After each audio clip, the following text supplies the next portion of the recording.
Assalamualaikum warahmatullahi wabarakatuh. Waalaikumsalam warahmatullahi wabarakatuh. Selamat siang teman-teman semua.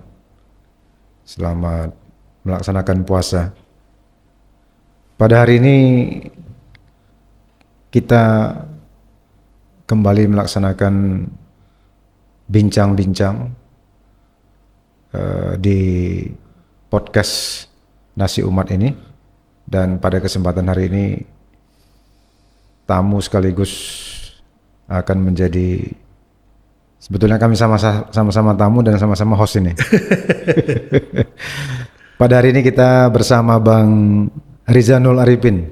Beliau ini wartawan senior, aktivis sosial, dan pegiat sosial, dan sekarang juga masih ikut jadi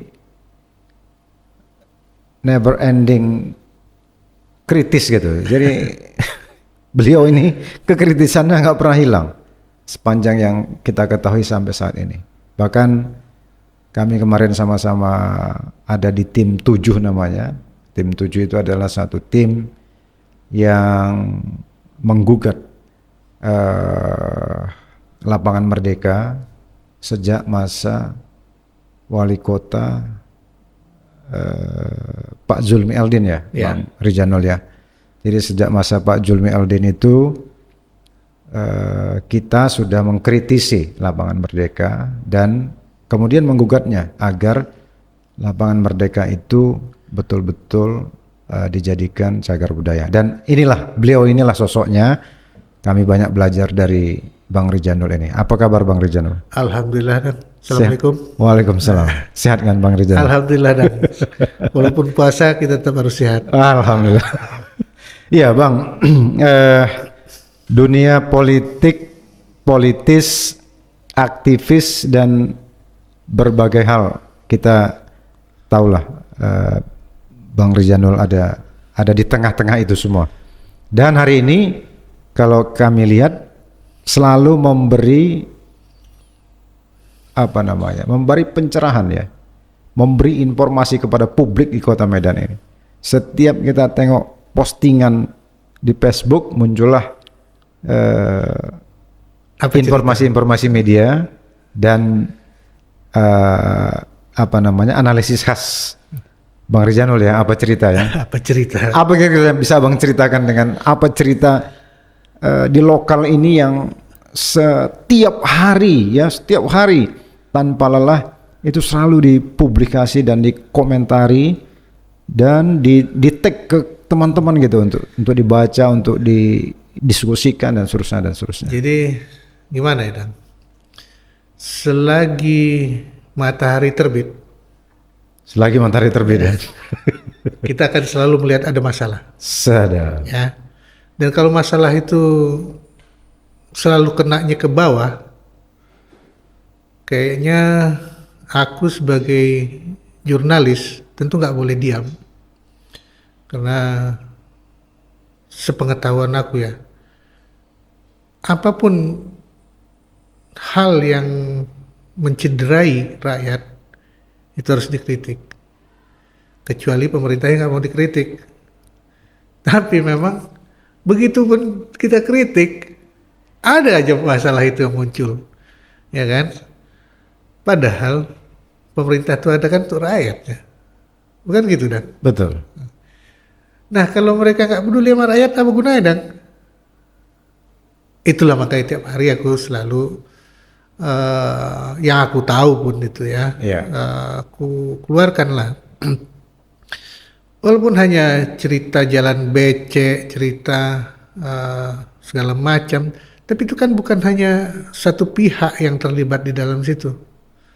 Apalagi menyangkut kota, provinsi. Tentu pucuk-pucuk pimpinan ini harus bertanggung jawab. Nah, kita ingatkanlah di situ. Makanya karena kalau dia nggak tahu ceritanya, maka kita bilang apa cerita? Itu makanya ada apa cerita. Itu makna apa cerita itu? Iya. Sepele memang. Sepele ya. Sepele memang. Cuman kadang-kadang di situ pula ada rasa yang mungkin tersampaikan kurasa ya. Iya. Entah kalau Dadang nggak kena. Waduh, rasanya rasanya banyak yang kalau istilahnya kena ya banyak yang kena. Ya Bang Rijanul. Mungkin ekspresinya ya. Ya. Kalau kita harapkan orang langsung ekspresif gitu, sebagaimana yang kita harapkan, memang itu soal lain. Kalau saya lihat di publik ya. Ya. Karena ada publik yang kurang lebih bisa mengamini, Ya. walaupun dia secara silent. Ya. Jadi ada orang yang dengan tenang membaca situasi, baca apa yang disajikan oleh Bang Rijanul, tapi ya itu mungkin cukup mewakili gitu. Walaupun mereka nggak bersuara, nggak terekspresikan dalam ketik-ketikan itu. Itu pun cukup. Cukup itu ya. Kenapa? Karena minimal ada yang sepaham. Iya. Dan kalau ada yang sepaham, tentu dia juga akan menularkan kepada kawan-kawannya. Betul. Cuman itu kok. Iya. Makanya apa cerita? Kalau ada cerita, ceritakan. Luar biasa. Ternyata apa cerita itu adalah alegoris juga ya. Sedikit banyak ya. Tapi ya, alhamdulillah juga dari beberapa yang kita ceritakan di sana, ada yang kita lihat ada perubahan, tapi mudah-mudahan karena itu. Tapi kalau bukan karena itu pun kita bersyukur, Dan. Iya. Kenapa? Karena ada hal yang kita lihat harusnya begini dijadikan begitu. Berarti kan Iya. cukuplah gitu. Tapi kalau nggak cukup juga kita gelitik lagi. Intinya kalau saya tangkap Bang Rijanul, apa yang selalu disampaikan setiap hari itu sebetulnya ya, kalau sebetulnya saya lihat adalah upaya dari warga untuk ayo kita perbaiki kampung kita ya. Kalau nggak salah bahasa Bang Rijanul kan itu ya. Wali kampung, berarti Medan ini adalah satu kampung kita. Kan gitu. Nah, jadi jangan merasa kita orang lain, makanya bikin kampung di situ. Oke, secara filosofis saya teringat kalau kata-kata kampung ini ada istilah global village. Ya, kampung global, desa global. Jadi para akademisi postmodern itu biasanya menggunakan istilah setelah modern ini, kondisi global kita ini mereka sebut global village, kampung global. Yang namanya kampung ya kita saling kenal mengenal. Sangat dekat, karena teknologi ini ternyata menjahit-jahit semua kan, semua menjadi dekat. Udah kayak satu kampung aja kita ini di global ini. Udah nggak antar benua, antar samudra gitu. Sekarang kampungku di sini lah. Iya, itu makanya itu maksud saya. Itu yang teori posmo kan. Artinya kampung ini ternyata maknanya luar biasa. Sangat luar biasa. Ternyata kampung ini adalah sesuatu yang persaudaraannya kuat. Kalau Pak Wali Kampung, Pak Bobi mengatakan ini kolaborasi, itu bahasa apa ya, bahasa akademiknya lah ya, kolaborasi. Nah, saya yakin sebetulnya niatnya ya ayolah diajak kerjasama semua pihak, karena kampung kita ini semuanya dekat gitu, semuanya tahu apa yang. Makanya kadang-kadang kalau Dadang dulu pernah baca satu postingan pagi ketika banjir, aku nggak bilang banjir sih, tapi kolaborasi air berkolaborasi, air aja bisa kolaborasi, masa kita nggak bisa? Ketika air berkolaborasi kita yang pening, ya kan? Karena air dari robnya datang, dari atas juga datang ya. Semua datang. Ya? Dari langit turun, dari sungai laut datang, dari di laut dihambat. Aku nggak tahu teori rob ya, tapi ada beberapa kawan juga bilang ya ada banyak hal yang bisa diselesaikan sebetulnya ketika kolaborasi kita seperti air itu. Apa yang nggak bisa dibuat air itu? Betul. Hanyut semua buat, bisa. Nah, ketika wali dan rakyatnya berkolaborasi dengan betul, bukan kemauan wali, tetapi kemauan rakyat. Adanya wali itu kan untuk rakyat, kan? Iya, iya, iya. Ya kan? Tujuan pembangunan atau tujuan pemerintahan itu adalah untuk mengelola agar cita-cita yang ada di preambul yang masih kuanggap hidangnya itu tercapai, mensejahterakan kehidupan rakyat. Itu makanya ada wakil kita di Dewan, ada orang yang kita pilih untuk mewakili kita, memimpin kita sebagai wali kampung kita. Tapi ketika angan-angannya itu bukan angan-angan rakyat, aku akan tetap bicara. Oke. Ada 3 hal ini, teman-teman, yang bisa saya tangkap ya dari Bang Ridjanul. Pertama, ada kata-kata wali. Yang kedua, wali berarti juga pemimpin, wakil kita. Ya, wali nikah ya berarti Ya. pengganti kita. Yang kedua, rakyat. Yang ketiga, kolaborasi. Kalau ini kita jahit berarti kerjasama di antara wali dengan rakyat atau wali dengan warga Kota Medan. Kira-kira itu ya, Bang Ridjanul. Betul. Luar biasa.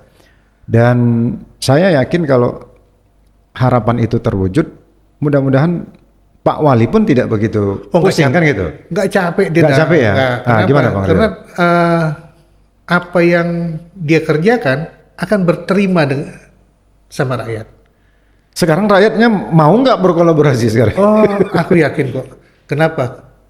Ketika pembangunan itu dibangun untuk rakyat, pasti rakyat terima. Oke. Ya, apapun yang dibangun untuk rakyat, kalau itu memang untuk rakyat, rakyat akan terima. Tapi kita lihatlah ada beberapa hal seolah-olah apa yang dilakukan itu hanya keinginan sepihak. Rakyat mau terima mau tidak itu urusan lo deh. Gitu. Nah, itu kan kayak begitu, itu nggak bagus. Iya, iya, iya. Dan rakyat sebagai orang di bawah mau bicara ke siapa? Sementara wakil dia di kantor seberang wali kampung, kantor yang satu lagi di seberang wali kampung juga seolah-olah tidak sanggup mewakili rakyat untuk menyuarakan. Makanya kadang-kadang ketika kami meminta dengar pendapat aja agak susah loh, Dang. Iya, iya, iya. 2 ya, Dang? Iya. Tapi intinya begitu ya. Iya. Intinya sebetulnya banyak upaya yang Bisa dibuat. bisa dibuat ya. Bisa. Jadi kolaborasi itu sebetulnya tepat ya. Tepat sekali. Tepat ya. Makanya Tinggal implementasi aja lah. Makanya aku setuju. Makanya aku setuju, dan ketika aku gambarkan kolaborasi air itu wujud nyata sebuah kolaborasi, mereka bisa bersatu dalam Iya, satu iya, badan. iya. Yang Karena begini, ada juga istilah atau konsep tentang pemerintahan kolaboratif. Oke. Nah, karena pemerintahan kolaboratif ini ternyata hari ini tidak ada satupun pemerintah dimanapun di muka bumi ini yang tidak bisa berdiri sendiri. Oh iya? Nggak bisa, Bang Nggak Ridwan. bisa, no. Nah, dulu kan di masa atau di era good governance, Oke. nah, itu kan indikatornya 3, bahwa pemerintah itu 3 kakinya penyelenggaranya. Jadi kalau kita sebut pemerintah, berarti ada pemerintah eksekutif, ada kemudian pengusaha, Oke. ada kemudian masyarakat. Oke. Nah, kan gitu dia. Jadi 3 itu sebetulnya di seluruh dunia ini berkolaborasi untuk melaksanakan pemerintahan. Oke. Tapi sekarang ada juga, Melaksanakan pembangunan mungkin. nah ya, Oke. tapi sekarang ada juga yang disebut dengan pentahelix. Ya, Oke. pentahelix. Jadi ada pertautan antar kekuatan-kekuatan di masyarakat dalam melaksanakan pembangunan. Apa aja kira-kira? Nah, pertama pemerintah, Oke. wali kampung, Oke. rakyat itu, Oke. yang ketiga perguruan tinggi, Oke. yang keempat pers, Oke. yang kelima dunia usaha. Oke. Itu dia Bang, itu pentahelix di seluruh dunia. Iya. Udah nggak mungkin lagi, nggak ada lagi ceritanya pemerintah sendiri, perguruan tinggi di mana, nggak bisa. Harus kolaborasi. Kenapa tadi aku minta Dadang ungkapkan satu persatu? Karena dari yang ada itu mungkin cuma beberapa yang nongol. Kampus kemana? Ya kan? Wah, ini nanti satu episode lagi nih ya. Kemana kampus itu Ah, judulnya ya? kampus di mana? Terus rakyat di mana? Ya Kalau kan? persnya gimana? Persnya ngapain? Ya kan? Tinggal dua ini aja. Kalau pengusaha dengan penguasa bertemu, ini tiga-tiga pun bisa dihilangkan. Ini yang kutakutkan, makanya kadang-kadang aku juga kalau dibilang meracau lah terserah. Tapi itulah yang harus kukeluarkan gitu. Jangan berdua aja kalian, jangan bertiga aja kalian, jangan berempat aja kalian, berlima lah. Kalau tangan ini berlima, wow luar biasa ya. 5 jari loh, Dang. Luar biasa. Nggak percuma itu Iya, pentahelix iya, ya. iya. Dan nggak percuma itu Pancasila, Dang. Iya, Ya iya. kan? Tapi kalau hanya dua, mijit dia cuma bisa. Dan itulah yang terjadi belakangnya yang kami lihat, yang kami rakyat lihat ya, Dan. Hanya dua. Akhirnya apa? Rakyat terpijit. Baik, baik, baik. Ah, ini kalau udah dipijit, dicubit ini wah. Kalau sedangkan semut aja dipijak menggigit. Nah, gimana rakyat yang tercubit itu? Intinya kalau kita lihat tentu apa ya? Kolaborasi itu pertama penting. Aku acungkan jempol dengan Tagline-nya itu ya? tagline itu ya, Tagline kolaborasi. kolaboratif itu ya. Itulah pentahelix. Iya, iya, iya. Iya. Itulah kolaborasi. Memang ke arah sana lah, memang ke arah sana. iya. Nah, tinggal kalau menurut saya dari apa yang disampaikan Bang Rizanul, artinya teman-teman masyarakat, rakyat, warga sipil ini berharap yang namanya kolaborasi itu atau kerjasama itu diwujudkan lah Iya. untuk kepentingan dari Pembangunan. masyarakat itu sendiri. Karena kalau masyarakat apa namanya sejahtera, yang ditanya kan walinya lagi. Iya. Gitu Jadi kira-kira, Bang Rizanul. gini Dan, memang pembangunan sering dilihat orang fisik selalu ya. Iya, betul, nampak. Tapi pembangunan yang nggak nampak, yang nilainya jauh lebih besar daripada fisik, tidak kita lakukan. Pembangunan siapa? Masyarakat. Ketika pembangunan itu ada, masyarakat tidak sejahtera, berhasil nggak pembangunannya? Di sinilah aku bilang mana kampus. Sedap. Seharusnya kampus kan memberikan penilaian di situ, sehingga dia bisa menjembatani wakil rakyat dengan wali kampung, dengan orang kampung. Ya, ini luar biasa nih. Ini muncul lagi satu Kalau falsafahnya ini ya. Kalau aku cuma ngasih masalah nggak apa-apa lah Idang, ya. Artinya enggak, kalau menurut saya tadi muncul bukan masalah, falsafah. Oke. Nah, jadi pembangunan itu artinya ada dua. Ya. Satu pembangunan fisik, Oke. yang kedua pembangunan Manusia jiwa ya, manusia ya.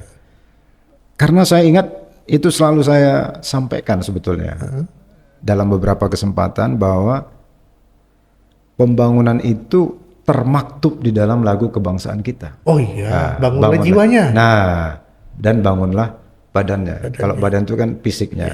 Tapi kita penting juga bangun jiwanya. Kan itu, manusia yang kita bangun. Ya. Gitu ya Bang Rizanul? Ya karena jiwanya bangsa ini kan rakyat ya. Karena dia yang pemegang, sebetulnya pemilik kedaulatan itu kan. Betul. Dialah jiwanya. Ketika jiwa ini tidak dihargain, Ya. gimana sih Dan? Ya, ya. Aku bukan orang politik, jadi aku nggak bisa berretorika dan segala macam. Tapi yang kulihatkan ini fakta kehidupan yang nyata yang kami rasakan. Ya, setuju. Enggak, betul. Saya setuju bahwa kita tidak, karena begini dia, di banyak buku yang kita tahu di era 80-90-an, itu ada yang disebut dengan people center development. Oh iya. Jadi pembangunan berpusat kepada pada manusia. rakyat. Kenapa? Karena ternyata di era 60, 70, 80-an, era modernisasi itu, ternyata pembangunan itu kan hanya pembangunan fisik. Fisik. Nah, ternyata pembangunan fisik itu banyak sekali menuai korban, Ya. menuai korban. Sehingga banyak masyarakat yang punya nilai-nilai luhur terabaikan. Kemudian penghargaan antar manusia diukur dengan fisik, dengan bendawi dan seterusnya dan seterusnya. Akhirnya ternyata di dunia dikoreksi karena ternyata pembangunan fisik itu tidak membawa kesejahteraan, bahkan membawa korban. Makanya muncul satu buku dari teman-teman Filipina pada saat itu People Center Development. Pembangunan itu mestinya berpusat pada manusia, bukan berpusat pada pembangunan fisik. Nah, kurang lebih itu yang diharapkan oleh rakyat ini ya. Bang Tapi kan Rizal. dalam pentahelix tadi yang Dadang bilang, ada satu komponen yang mungkin dia tidak akan sama dengan yang lainnya, dan yang lainnya mungkin punya arahan yang sama. Wali kampung masih berarah pembangunan dua-duanya. Kampus juga begitu. Pers juga relatif juga arahnya ke sana. Apalagi rakyat. Cuma tinggal satu, dan pengusaha arahnya kan keuntungan. Nah, ketika ini tidak terkontrol alias liberal, yang 4 akan mati, yang kuasa cuma satu. Ekonomi kita memang sudah ekonomi sosial memang. Aku tidak lihat yang itu sekarang. Iya, makanya saya tanya tadi, apakah ekonomi kita sudah ekonomi sosial? Ekonomi kita yang kurasakan sekarang, ekonomi kita ini kan kalau tidak salah ekonomi liberal. Sementara kalau kita balik ke jiwa pentahelix, balik ke jiwa negeri, yang dasarnya Pancasila, yang cita-citanya berdikari, ya kan? Balik lagi ke cerita founding father kita. Bahwa kita harus berdikari. Siapa yang berdikari? Bukan hanya negara, bukan hanya rakyat, tapi negara secara keseluruhan. Kekuatan pemerintahnya nomor satu, bukan nomor satu, berimbang lah ya. Karena kalau salah satu maju akan dari pentahelix itu kan salah kan? Nah, ketika dia bisa berimbang, selamatlah kita. Nah, pengusaha tidak akan pernah mau seimbang, dan dalam konsep di luar Pancasila. Ya. Tapi jangan ditangkap aku ya Pak Polisi ya. Karena aku akan kembalikan tuntutan rakyat itu, kembalikan lagi ke perekonomian kerakyatan. Ya. Kembalikan kerakyatan berarti sesuai dengan aturan Pancasila. Sosial kita. Setuju. Artinya ekonomi itu pada akhirnya kan muaranya akan adil bagi seluruh rakyat Indonesia. Kalau Frankie Sahilatua dalam satu lagu Pancasila Rumah Kita itu kan dia katakan seperti itu, ya kan? Sama rasa, sama dibagi sama rasa. Bukan sama rasa sama rata ya? Bukan, sama dibagi. Maksudnya yang punya kapasitas kalau besar kita dapatnya besar. Kalau kita berkolaborasi ya sama dibagi lah. Jangan diskriminasi gitu. Gitu. Kalau itu, itu dia.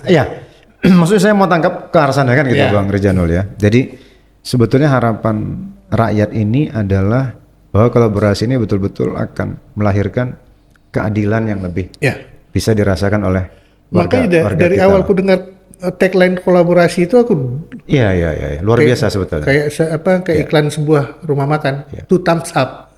Betul.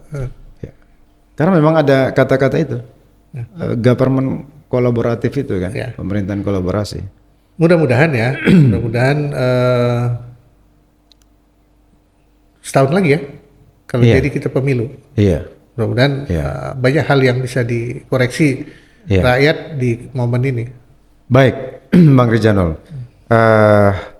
ini kalau kita mau berlama-lama pasti nggak habis-habisnya karena apa cerita? Namanya juga apa cerita? Akan banyak cerita lagi.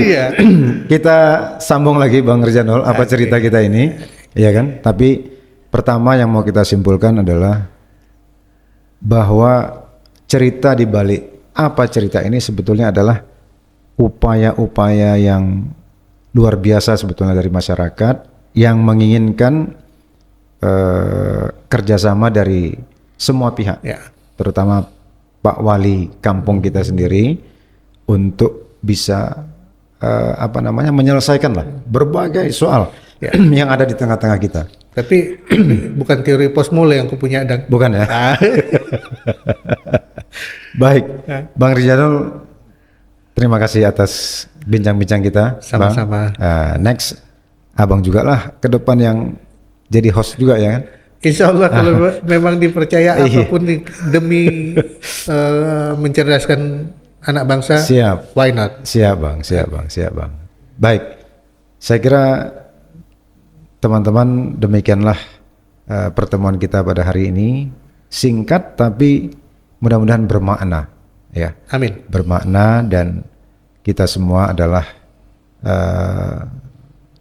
punya harapan yang sama untuk bangsa ini, dan terutama untuk Sumatera Utara, lebih utama lagi untuk kota kita di Medan yang kita cintai ini.